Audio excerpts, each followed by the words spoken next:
surviving, done people pleasing, and done living life on autopilot. I'm your host, Letitia, the survival mode disruptor, and this is where we create disruptive, unapologetic transformations for those who are ready to exit survival mode and reclaim their power. Every episode is your permission slip to burn the rule book, break the cycle, and finally build a life that feels like yours. So let's disrupt everything that's holding you back and start living life on your own terms. This is your trigger warning. This podcast is raw. It is real and it doesn't sugarcoat what it means to survive trauma, abuse, mental health battles, or even the aftermath of living in survival mode for too damn long. What you hear on Survival Mode Disrupted includes unfiltered stories, graphic details, and a vulnerable truth that may trigger some of the audience. Please prioritize your emotional safety. If something feels too heavy, pause, breathe, come back when you're ready, or not at all. Your healing is yours to honor. These episodes are based on lived experience, not therapy sessions or clinical advice. Listening does not replace mental health treatment or constitute a coach client relationship. If you're in crisis, please seek immediate help from a licensed professional or contact your local emergency services. This space is built with care, but it's also built for truth and built for disruption. Take what you need, leave the rest, and most of all, trust yourself. If this podcast speaks to your soul, you don't have to do this work alone. Feel free to join our free Facebook community for high achieving women ready to break cycles and heal out loud. Join us at Disrupting Survival Mode on Facebook, or grab the book that started this movement, Exiting Survival Mode, a raw step by step guide to help you identify, release, and rebuild from the survival patterns that have been keeping you stuck. Hello, hello, hello, and welcome back to another episode of Survival Mode Disrupted. We are continuing with Mickey's story. Yes. I can't wait for you to hear the amazing conclusion.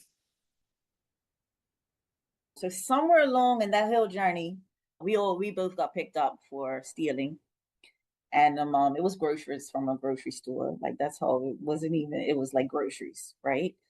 So throughout that whole thing, went to court or whatever. So I finally got called to court at 8 months pregnant, 7 months pregnant, and I pled guilty.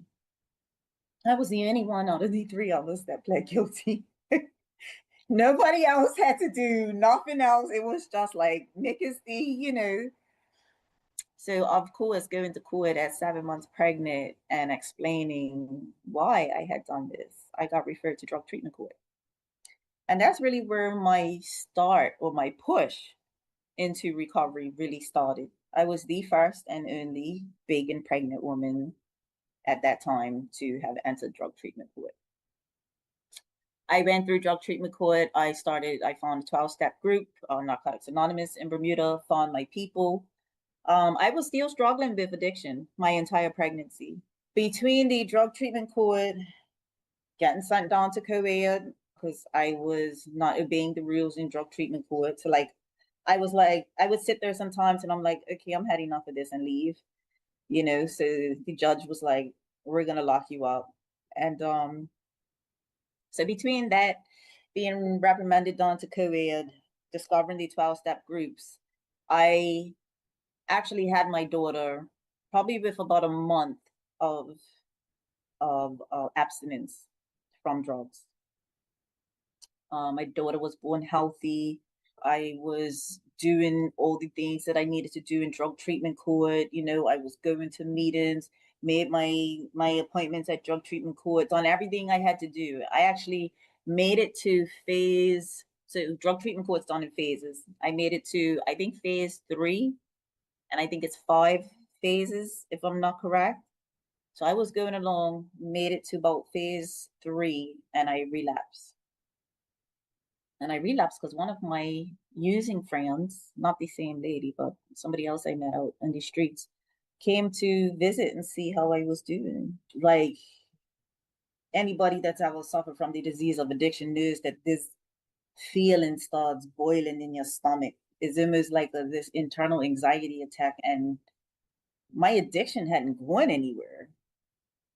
It was just on hold while I was trying my best to turn my life around. So, needless to say, I ended up back in addiction, and I ended back in addiction for about 5 years. And I remember I was probably sanctioned to co-ed probably about, I want to say maybe 6 or 7 times during that time after I relapsed. And I had never been to jail before that, like never. Even when we got arrested, like I may have spent a couple hours and I was bailed out of jail.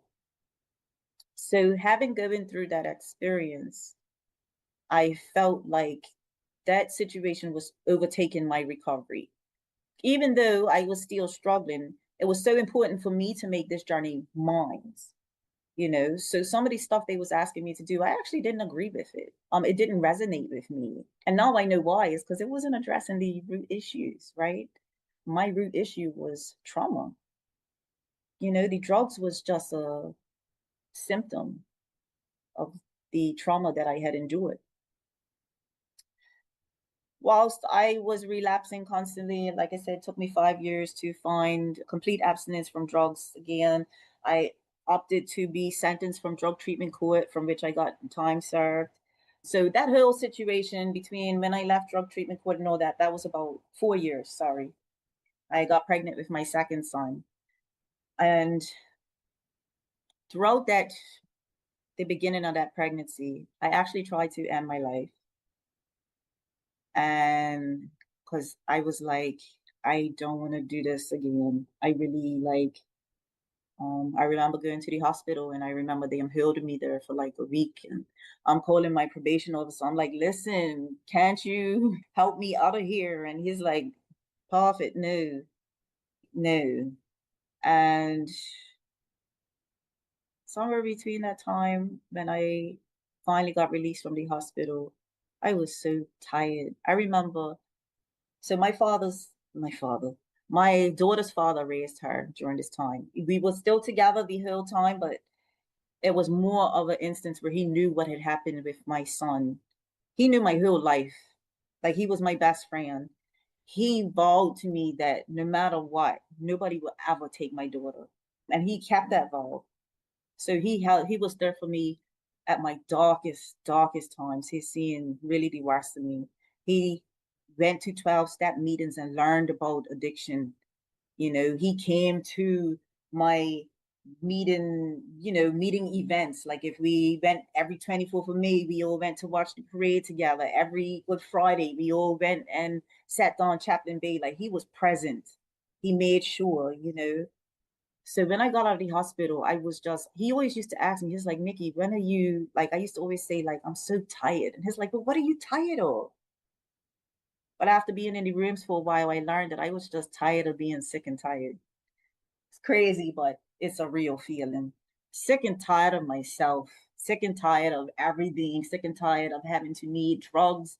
Because, after a certain while, remember I said earlier, addiction is in certain levels. There was a time when I was addicted, and then there was a time when I was addicted, like to the point where I wouldn't use around anybody because I didn't want them to ask me for any of my drugs.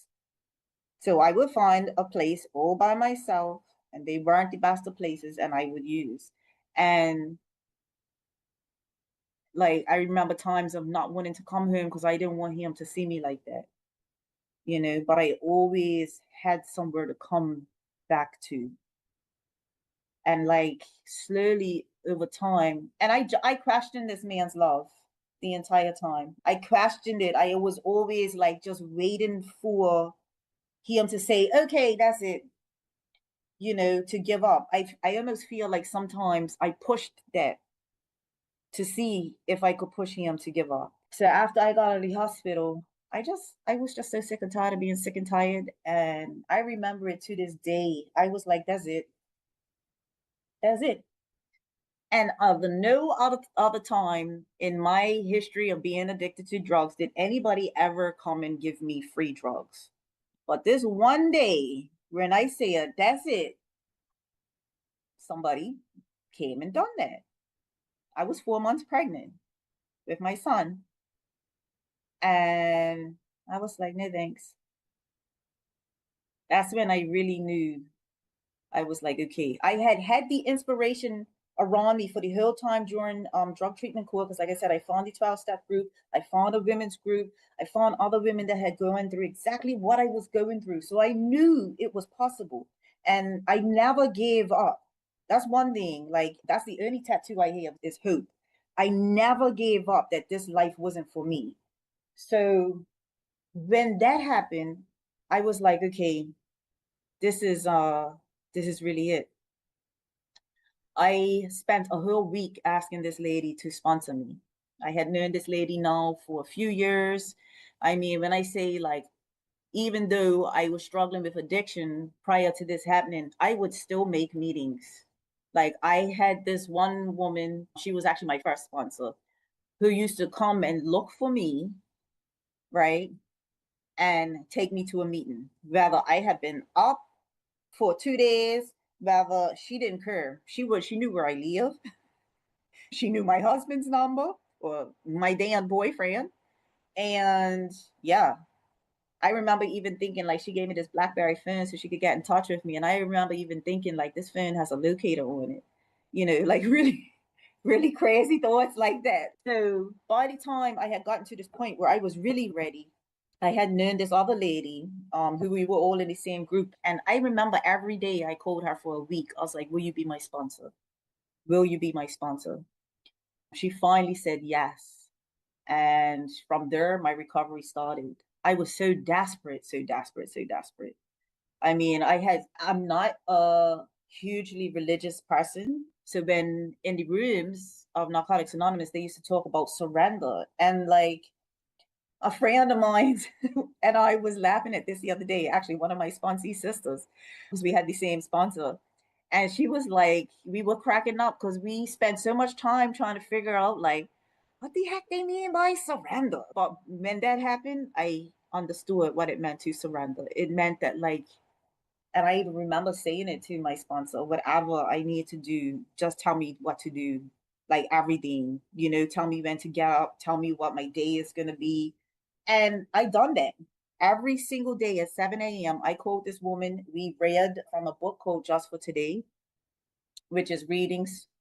And we used to discuss the readings, right? And although we would discuss the same readings in meetings, this was her and I's time to really break it down and what it meant to us.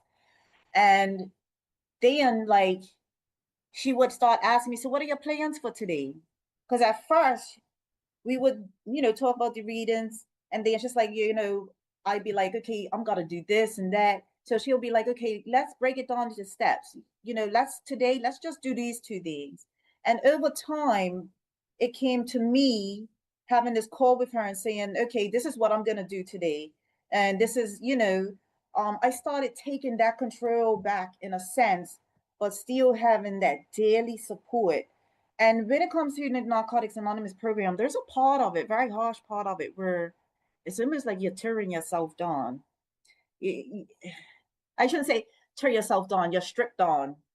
You are looking at every aspect of your life. And I can't remember who said it, but I remember one person saying that people that experience addiction recovery are so lucky because they're not just looking at that one thing. When you go to counseling, you're talking about that one thing. When you go through recovery, your whole life, everything, your finances, your sex life, your mental health, your education, your employment, your whatever, everything, and if you got a good sponsor that's listening to you when you're talking, she's picking up on all of that and say, hey, I heard this in this, what are you doing about this? So yeah, I had that sponsor for about a year, and probably about A couple months into that year, I found out that my mom had stage 4 colon cancer. I found that out in November. My mom passed away about a week before I celebrated my first year of being abstinent from all mind mood altering drugs. And I know during that time, I promised to my mother. That's one of the things she said to me. She's like, Mickey, just please never go back. And I've kept that promise to this day. I still didn't get a lot of answers from her. But what I did get a little piece of the mommy that I had wanted for so long, right? My mother and I was estranged from each other for the entirety of my addiction. So for 13 years, I didn't speak to my mother. No matter how much I thought I needed her or I did need her, I wouldn't reach out to her. So during that time, having that little bit of time, it was like literally like 4 months that I had with her. And I remember like my then boyfriend, his telling, he used to tell me all the times, like, this life is never meant for you. So when I really got that year, he came and celebrated too, in the rooms. And when I finally got that year, he was like, I knew it all along. He's like, after I just listened to you and listened, and he's like, I never felt the connection that I felt with you. And I remember him telling me, like, all the time when I was in my active addiction, he's like, if you ever clean your life up, girl, I will marry you. So not too long after my mom passed, he asked me to marry him.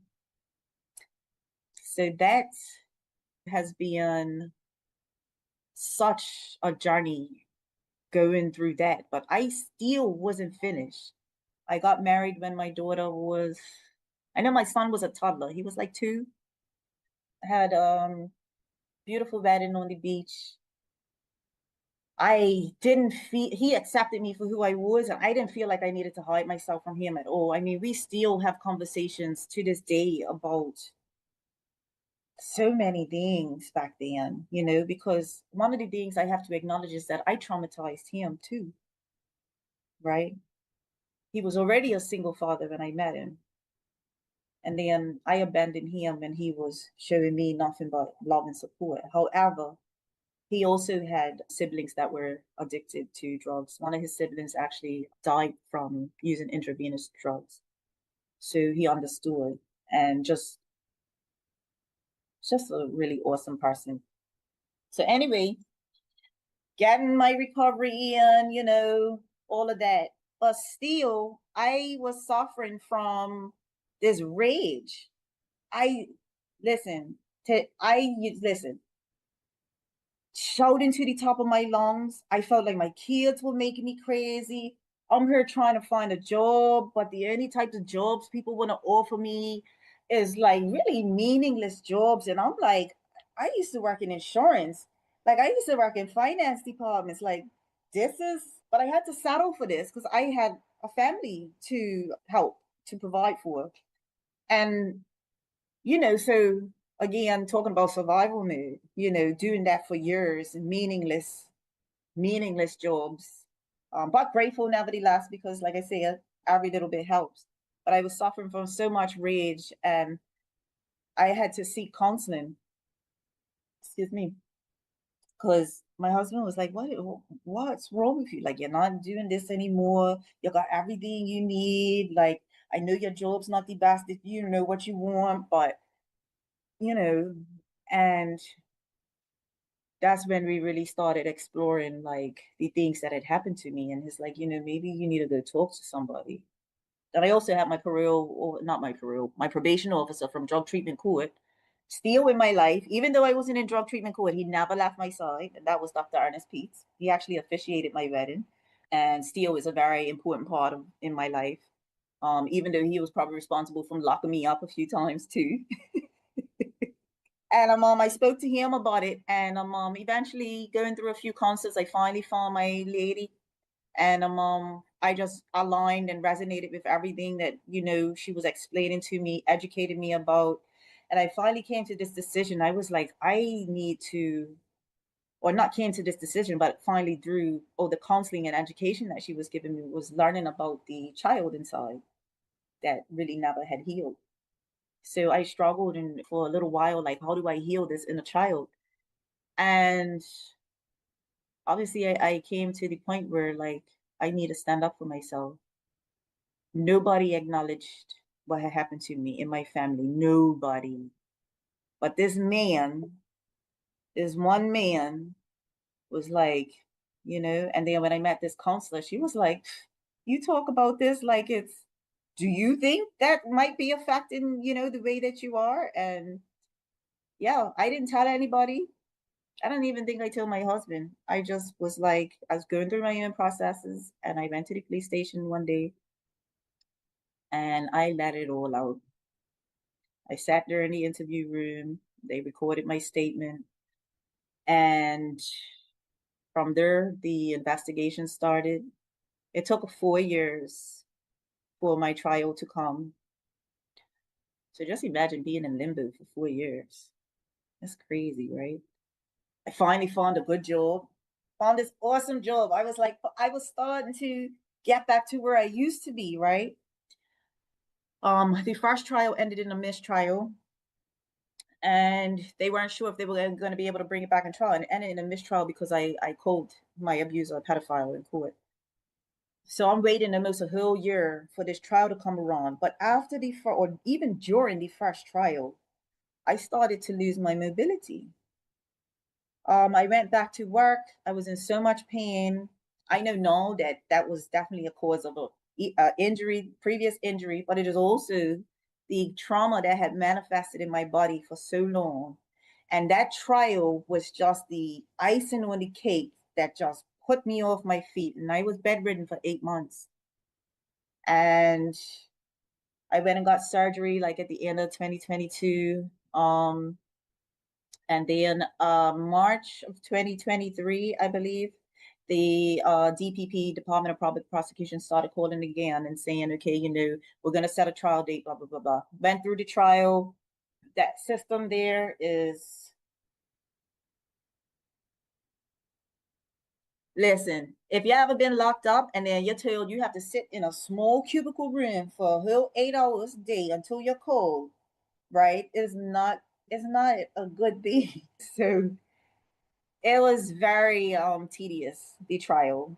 Charles Richardson was my abuser's defense attorney. When I say he tore me apart on the stand, and I understand what did they say in the justice system? Everybody deserves whatever. I don't have nothing against Charles Richardson personally. I do question his values if you're defending somebody that legit has a record from 1982 of sexual offenses, but no gripes there. But I had a really awesome team, and Nicole Smith headed that team, and she fought for me.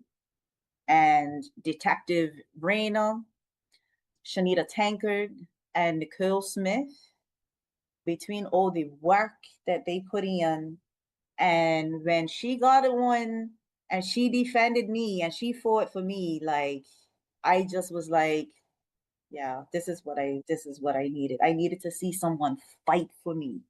So I got justice for myself. I had lost my job, the job that I was so excited to get because I lost my mobility. I was in bed for 8 months. And even though when I first got this job, I told them one of the first things I told them is that I have a pending trial that is like more important to life than me for me right now. They made me redundant. I had gotten justice. This man got 18 years. There was, I believe, 9 counts in total, unlawful carnal knowledge, being in a position of trust, grooming, things like it was a whole plethora of things. When I went to his sentencing and they read out the offenses that this man had been committing since 1982, yes, I'm grateful I got justice. But really? Really?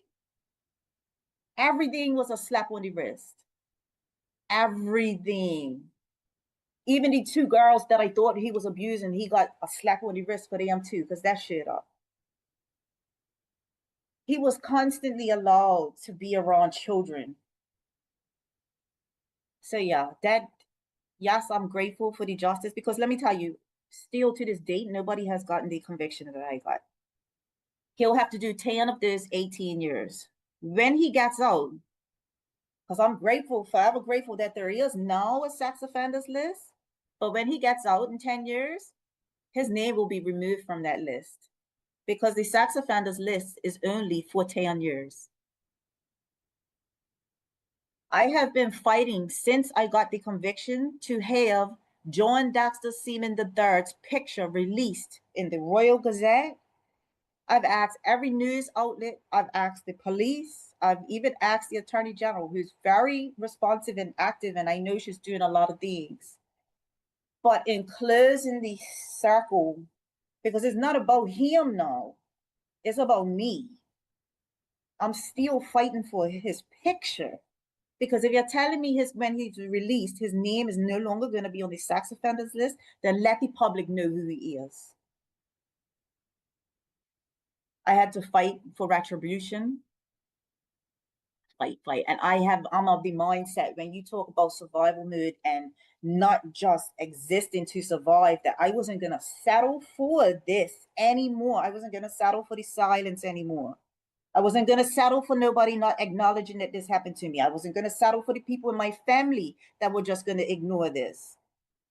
So I am still I'm still in it. That's since 2023. And in 2023, I founded my support group, Empower Me, because all throughout this journey, I never had a community that came and said, you know what, I can relate to what you're going through.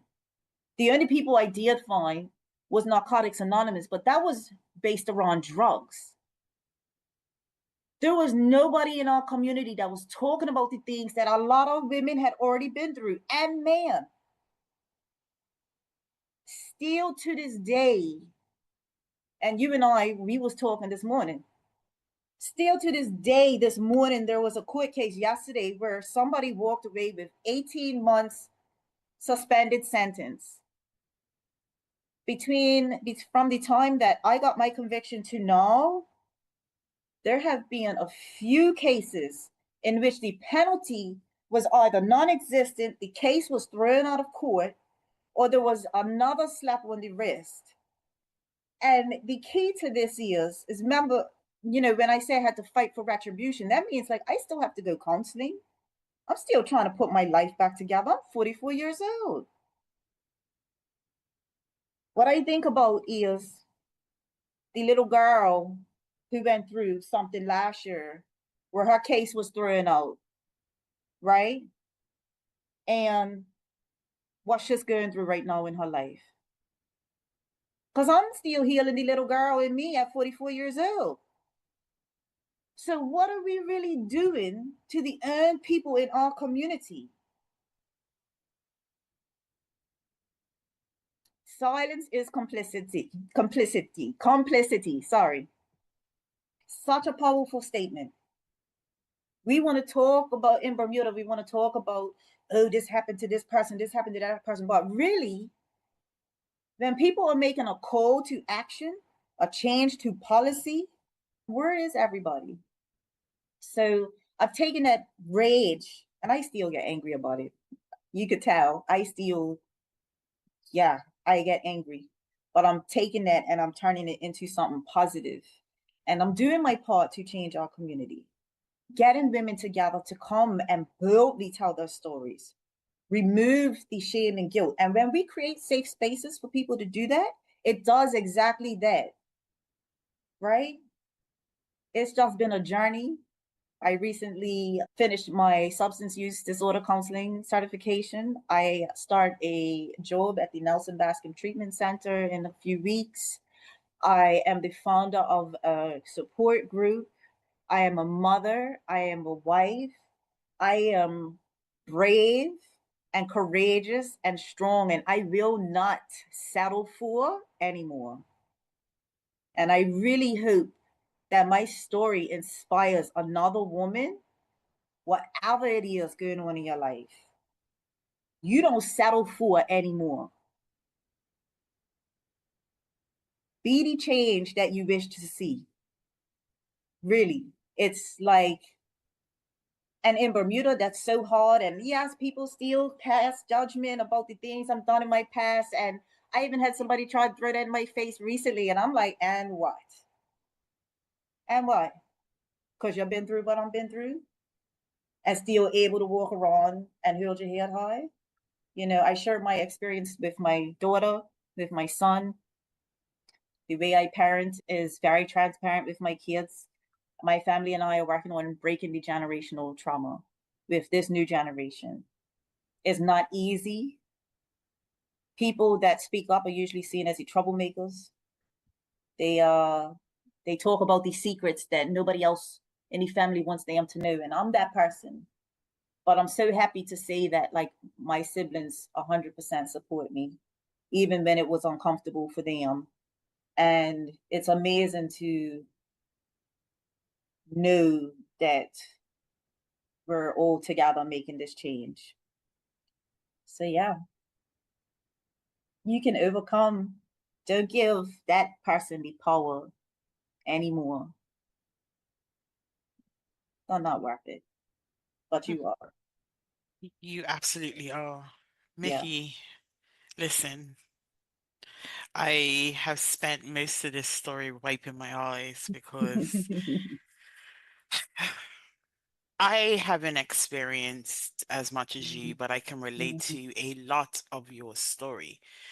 One of the reasons why I started this podcast is because I wrote a memoir, and in writing that memoir, there was this reconciliation of all the residual impact of my trauma and how it showed up in my life. And there was this moment as I was writing it, I was like, what if I knew that the things that I would have chalked up to my personality was actually the manifestation of the trauma that I experienced like Yeah. 15 years ago? My life would be completely different. Mm-hmm. When Yes. I talk on this podcast, when I share stories on this podcast, it's not about sensationalizing these stories, right? No. It's Mm-mm. about giving the audience the opportunity to self-identify, because Mm. oftentimes, no matter what the trauma is, we suffer in silence. We operate from this fallacious mindset that nobody will understand. Yeah. And I did not walk your journey, Yeah. but I can tell you there were so many things that I understand. I was groomed. I Mm-hmm. was groomed Yeah. from 14. I was in a relationship with a nerd 30-year-old when I was in high school. That man used to come and pick me up from school. There was no secret about our Yeah. relationship, right? Yeah. There were teachers up at our school that knew his nickname. So Mm-hmm. it wasn't like I was hiding. I was in Yeah. plain sight. I Yeah. used to go out with him around Court Street. I, I was 14, 15. Mm. And so many people were aware of what was Talk happening. about it. Yes. No one protected me. Mm-hmm. Okay.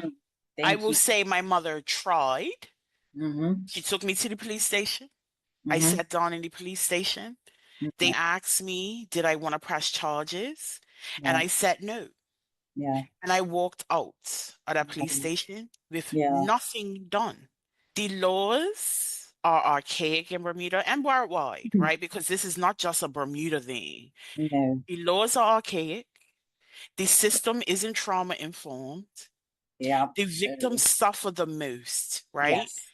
And one of the things that came up just today Mm-hmm. was that case that you mentioned where this guy gets a suspended sentence.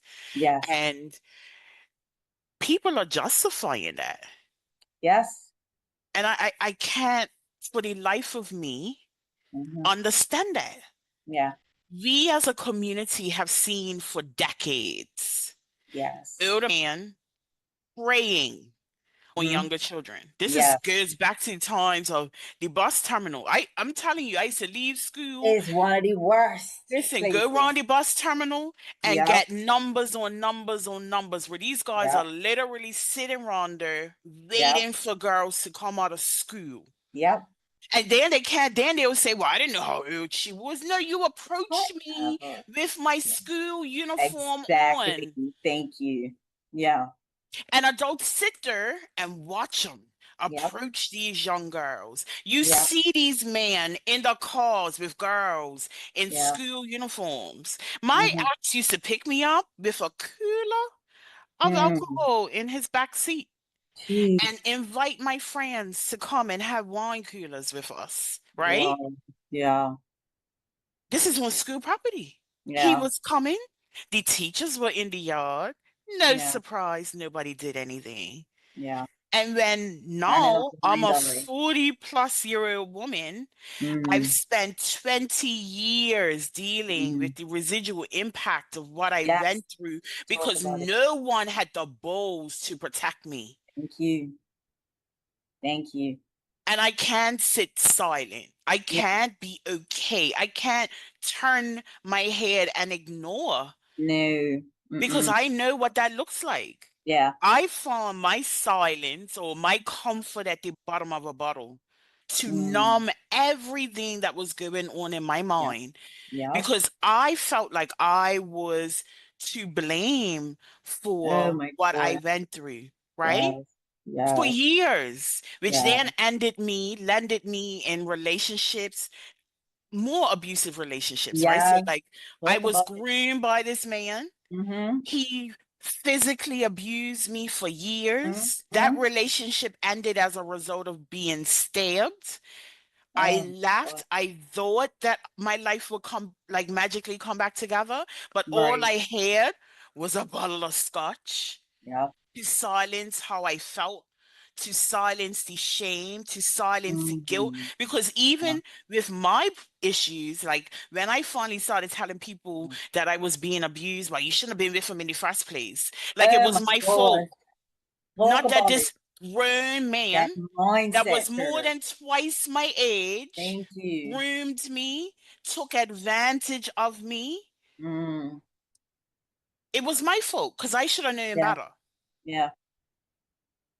The Talk about it. mindset of people, particularly in Bermuda, Yes. they Yes. don't care until the problem lands on the doorstep. Thank you very much. And even then, if they have the opportunity to sweep it under the welcome mat, they They would. will. Yeah. They will. So, you know, we recorded this before, and you Yeah. came back to me and you said, I didn't tell my whole story, and I want to tell my whole story. Yes. I'm using my platform to share, and I Yes. thank you for Thank allowing me you. to do Thank so. But you. I'm doing this because your story isn't an isolated event. No. Not at all. There are women in Bermuda and worldwide that Hmm. have been through that, been And through more. more, been through Yeah. less, Yeah. and society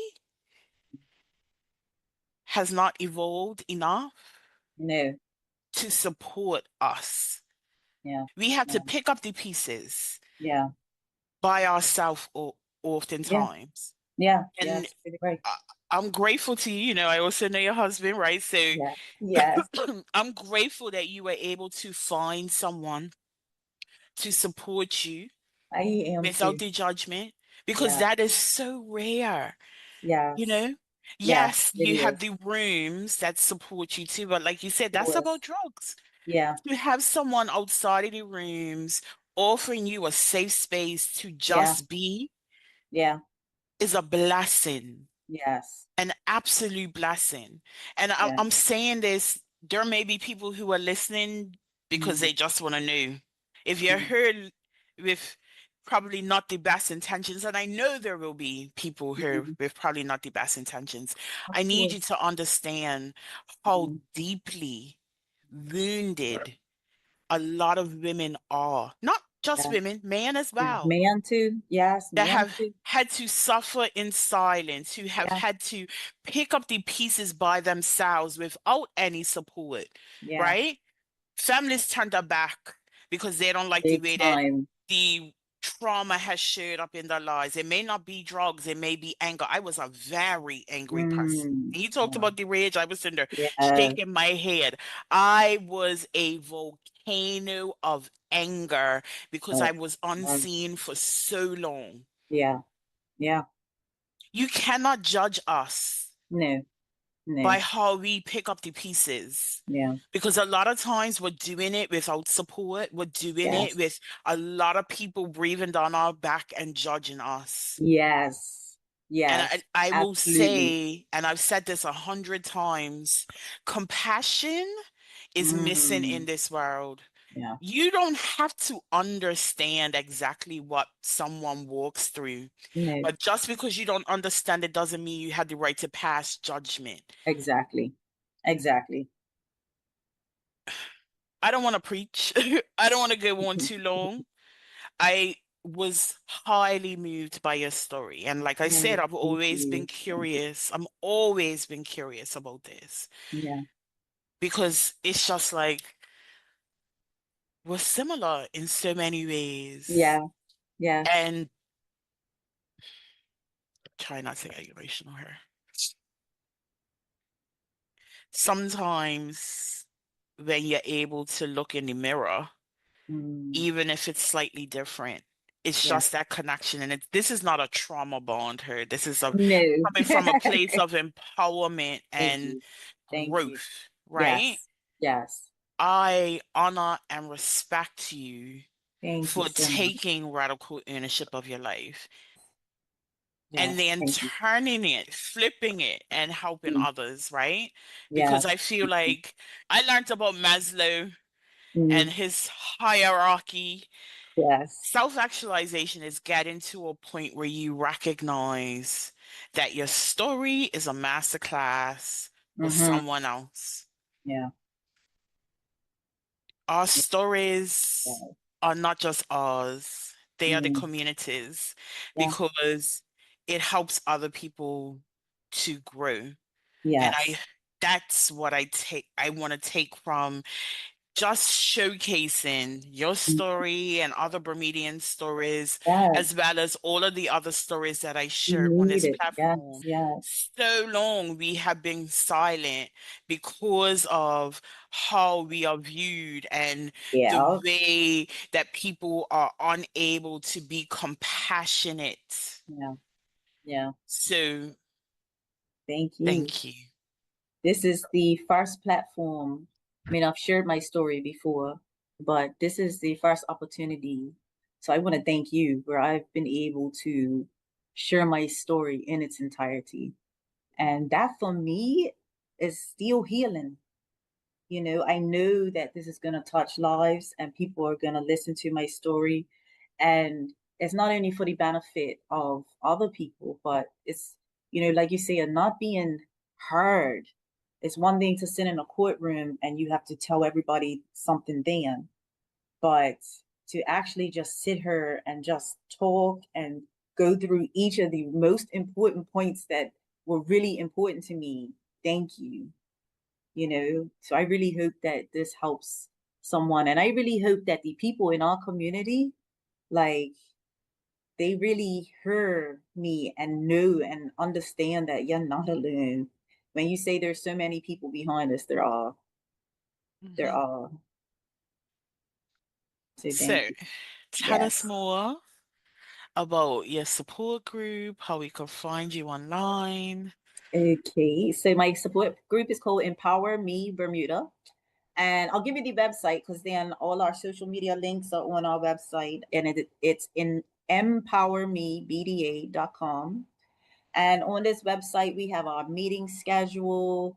We have a few resources on there, like the framework of the group is based on the 16 steps to discovery and empowerment, as well as ACEs, which is adverse childhood experiences.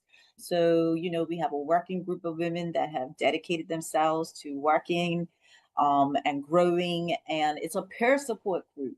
So even though I am a substance abuse counselor and this is going to be my career and all that, I'm a peer in this support group as well. The only time I facilitate is when we're doing educational workshops.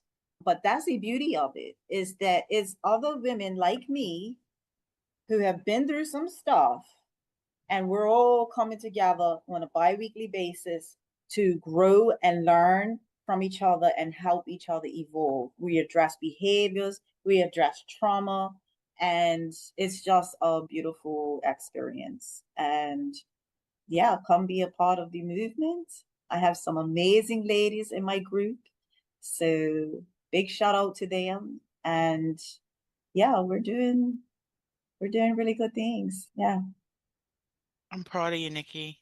I'm Thank proud of you, you. Mickey. Honestly, Thank it's you. you've moved me in ways that I could never even articulate. Oh, thank you. And I love what you're doing. So before we wrap it all up, Yes. one key takeaway for the audience. Oh, yes. Make a way for yourself. And I hope you heard that throughout my story is, I got to a point in my life where I couldn't depend on other people to acknowledge me, to address the situations or whatever. At some point, I had to take the bull by the horns and take my life back. I had to make a way for myself.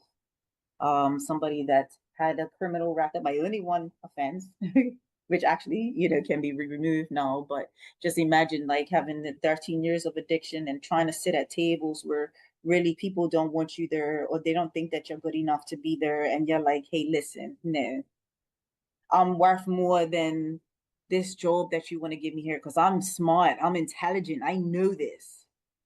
So if you won't use me the way that I should be used, then I'm going to turn it into a way where I'm going to use myself to be of purpose. That sentence or phrase was given to me by one of my friends, and it's just been one of my things ever since. Like, make a way for yourself. No matter what, make a way for yourself. Even when I started my substance abuse education, I'm like, applying for finance, funding for school and all that. And even though things weren't happening, I was just like, listen, I'm doing this. Like, I made a way for myself. And it's just been a constant thing in my life, even today. That's my motto. Make a way for yourself. Yeah. Thank you for your time on Survival Made Disrupted. Thank you. Audience, thank you for catching another episode. And I just want to remind you that you were not built to break, but you damn sure were not built to just survive. Mhm. Disrupt the cycle, reclaim your life, and thrive on your own terms. And I will see you next week. Once again, thank you for joining another episode of Survival Mode Disrupted, hosted by the Survival Mode Disruptor, Letitia. You didn't land here by accident. This conversation, it probably cracked something open on purpose, because survival mode isn't just a phase, it's a pattern, an identity, a prison masked as strength. But here's the truth: you're not broken, you're just unfinished. So if something stirred in you today, don't ignore it, don't numb it, move with it. And I want to once again invite you to join Disrupting Survival Mode, the Facebook community where healing is loud and messy and real. I also want to invite you to buy my book, The Survival Mode Exit Plan, because your breakthrough deserves a blueprint. And if you felt seen today, be sure to share this episode with someone who needs to hear it. Like, subscribe, and drop a review. That's how we amplify the voices that need to be heard. And remember, this isn't about fixing yourself. This is about finding yourself again beneath the rubble. Until next time, choose ease, choose power, choose you. This is Survival Mode Disrupted. Let's keep shaking shit up.